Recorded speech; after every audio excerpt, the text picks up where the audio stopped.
involved in a case. So 41 of those were children that were removed from their home, and 35 are families with children still in their home.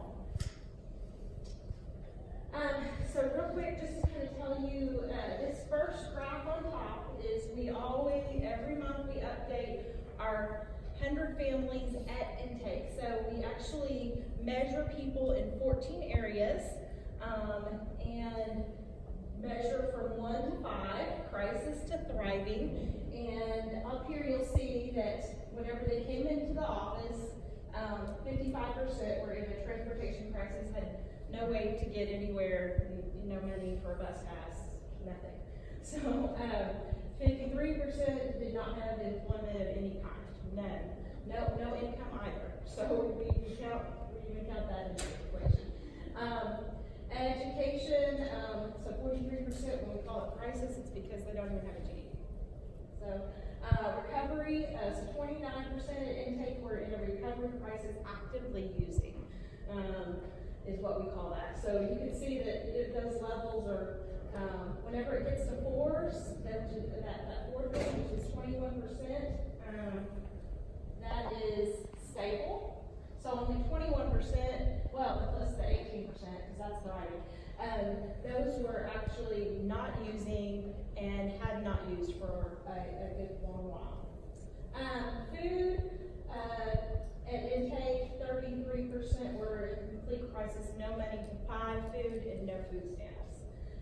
And housing, 58% were in a crisis, they were homeless.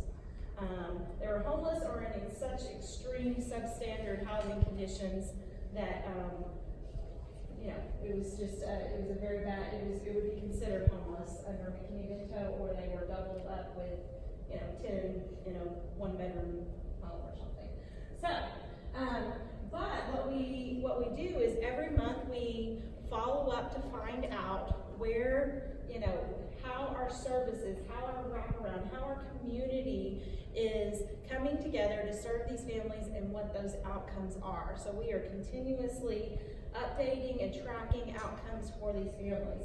And the part that I want to show you is that in transportation, for example, and we call this, whenever we get them a bus pass for the month, then they aren't in a transportation crisis. They still have a transportation problem, but they are in a crisis. So we went from 55% in a transportation crisis to 7% in a transportation crisis.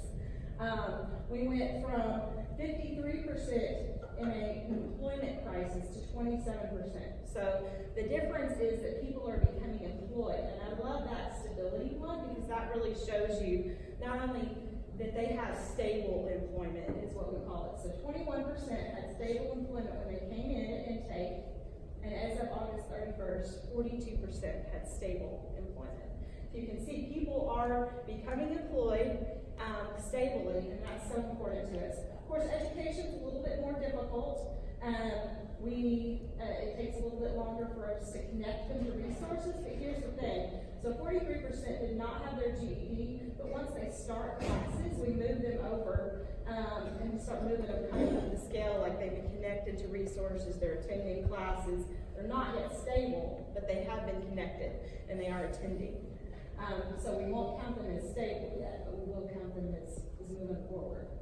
And in recovery, you can see that there's been a great move forward for them too. And now remember that we are counting people in these as of August 31st that have relapsed or that were housed and now aren't. I mean, because we have those that are, that are doing great, and then, we start trying to, because Jim, about how many times it takes before somebody is.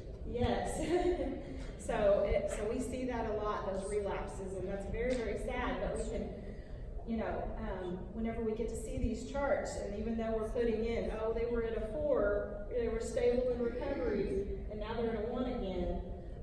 Still with that, we can see that overall there's forward movement, and so that makes us at least feel a little better about the services that we're providing and that we are helping change lives as a community. So, food, you can see that we were able to stabilize a lot of people with food, and that's just because getting them on, food stamps when they weren't before, that kind of thing, or getting an income when they didn't have it before.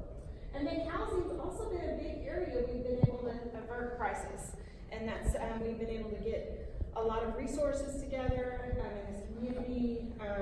We've written grants to help with this, and it really has helped. So 14% stably housed to 36% stably housed as of August 31st. So that's a big movement forward. And a lot of them are waiting. So right here they may be completely in crisis, and only 16% were in crisis there.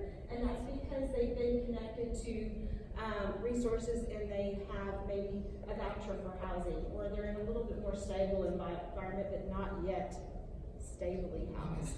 So